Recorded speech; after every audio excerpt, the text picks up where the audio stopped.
What the hell? Gojo is finally back but with a plot twist. Like ভাই কে creativity আর ইউনিকনেসের জন্য credit তো দেয়া লাগবে, লাইক হ্যাটস অফ। কেউ এটা ভাবতেই পারেনি যে হ্যাঁ এটাও করা possible.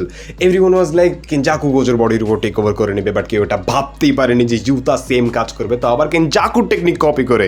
Like bro what the but right now এটা নিয়ে অনেক বেশি ব্যাকলাশ খাবে যে কেউ জোর ক্যারেক্টারকে নষ্ট করে দিয়েছে, ডেড ক্যারেক্টারকে ফেরত আনলো জাস্ট বিকজ মাঙ্গা রেলেভেন্ট রাখার জন্য, ক্যারেক্টারের পপুলারিটি ইউজ করছে সেলিং ইট অফ। বাট এই সেম কাজ যখন কেনজাকু গেতোর বডির সাথে করেছিল তখন ওটাতে ক্যারেক্টার নষ্ট হয়নি, ওটা কুল ছিল। আর যারা এটা বলছে যে গোজোর ভাইব পাচ্ছি না, এরা তারাই যারা এখনো গেতোর বডির উপর সেম করে, ইভেন দো ওদের নেজ ভিতরে কেনজাকু আছে। And I am damn sure যে এই সেম কাজ যদি কেনজাকু করতো তাহলে কমিউনিটি পাগলায় যেত, অ্যাকসেপ্ট করে নিত, হাইপে পাগলায় যেত যে oh my god what a plot twist. তো এটা কি ভাই?